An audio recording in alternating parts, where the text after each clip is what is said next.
Welcome to Arentainment. We're going to watch a short encounter between Candace Owens and Don Lemon. And they're talking about Christian persecution.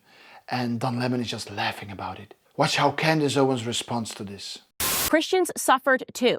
In fact, we are the most persecuted religion in the world. I am so sick of there can only be one victim narrative. Candace, And if you start talking about Christian, and we are Christians not the most persecuted in the world. That is a fact. Do you know what's happening in Armenia? Do you know what's happening in Nigeria? Do you know what just happened in Canada? The fake story that was propagated by all of the mainstream networks about the nuns, and they found the mass burial, which allowed 85 Catholic churches to be burned to the ground in the last 3 years in Canada. So I take great offense to you coming in here about the sensitivities of the people that are working on your show. When I'm sitting here telling you that I'm a Christian and I'm offended by what you're saying, and you laugh, you mock Christian persecution. Do you think it's acceptable to laugh when someone tells you about Christian persecution? Because let me tell you something, if I had done that, if I had laughed about the Holocaust, I would be chased out of polite society. Then don't laugh. Don't laugh at Christian persecution. Do not laugh. You literally just laughed when I talked about Christian persecution. Don't do that ever again. Not in my presence. We're seeing Candace Owens talking with Don Lemon about Christian persecution. And Don Lemon laughs at Christian persecution. He thinks Christians are not being persecuted or not the biggest group that is being persecuted. While Raymond Ibrahim told us long ago, like 10 years ago, that the biggest group of people that are being persecuted are Christians themselves. On the topic of Christian persecution, in just the last 10 years since the Iraq War, more than half of the indigenous population is either gone or dead because they were immediately attacked once Saddam Hussein was taken out of the picture. Right now, in the Islamic world, there's areas, especially where there's a big Christian population, that are just completely under attack. In Nigeria comes to my mind, where, you know, a Sunday doesn't pass without an attack on a church, at least one, and dead Christians. It's the Achilles heel or the ultimate weakness for Islam's image in the West. And the reason I say that is because Islamic violence directed towards, let's say, Israel or the West will always be articulated easily by the mainstream media as a product of grievance. They're oppressed, they're ostracized, and this is just, you know, they're frustrated, so that's why they're lashing out. But then when you come to this issue of Christian persecution under Islam, this justification or rationalization no longer works, because now Muslims are in the majority. It's their countries where they make the majorities. You have Islamic governments, and, you know, then you have Christian populations. Sometimes they're as little as 1%. And all they want to do is go to church. They have no political influence. They're disenfranchised or ostracized or second-class citizens, and they just want to go to church. And then the church gets bombed, or they get attacked and beat, and their women get abducted and raped and forced to convert to Islam, et cetera, et cetera.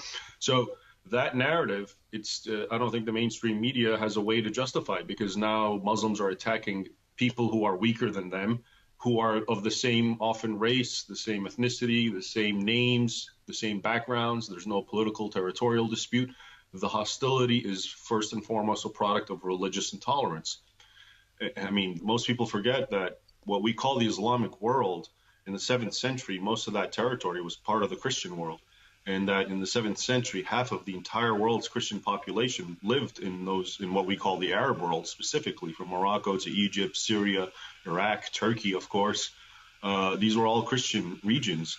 As I wrote for that one article about all over around the Islamic world, Christians are fleeing. And even that has a historical parallel, because there were a lot of those Christians who converted. Then there were a few who maintained their religious identities and became what's called a dhimmi, like a third-class citizen who accepts it just so he can maintain his religion. And then a lot of them fled, and that's exactly what's happening right now.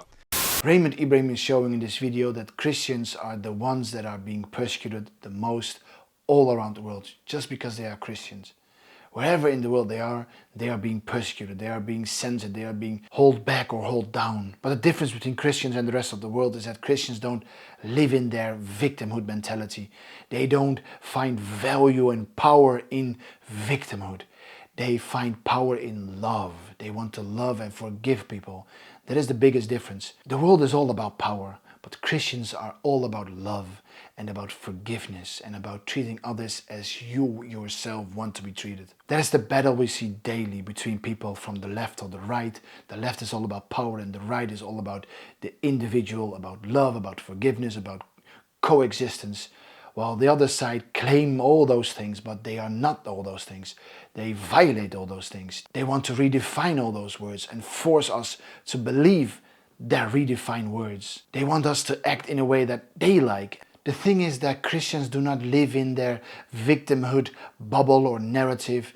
They don't want to see themselves as victims. True Christians know that persecution is to be expected as a Christian, because the message of Christianity doesn't align with the world. People don't accept the Christian message. They don't want the Christian message. They don't want God. They don't want to be held responsible and have to give account to God. They want to be their own God. People want to determine their own lives, even the value of life, even the value of their own decisions, even the value of their own life choices. And when you put God out of the equation, which is technically impossible because God is the founder of everything, but beside that point, then of course you yourself define your own life.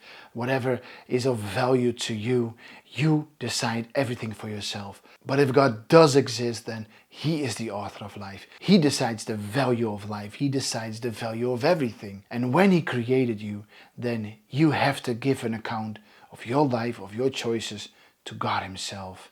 Because He made you. He's the author of life. And He gave us life, and we are responsible for our choices. Did we follow His teachings, or did we go our own way? Full of sin, full of selfishness, full of envy, full of hatred, full of idolatry, full of being your own God. And of course the Christian message is not what is acceptable and what is appreciated in the world. The world doesn't like it to be restrained. So what is the solution of the world?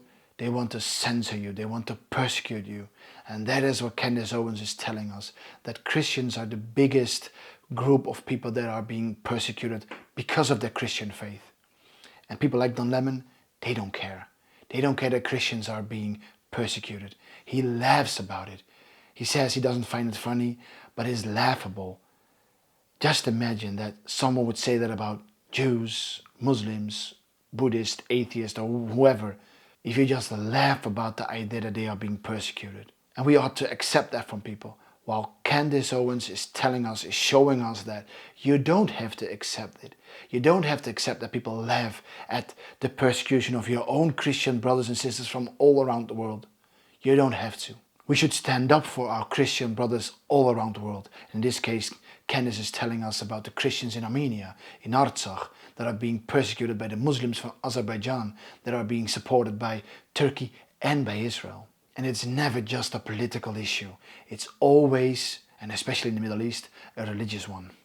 Thank you for watching this short video of Arentainment. My name is Aaron, and I'll see you in the next video.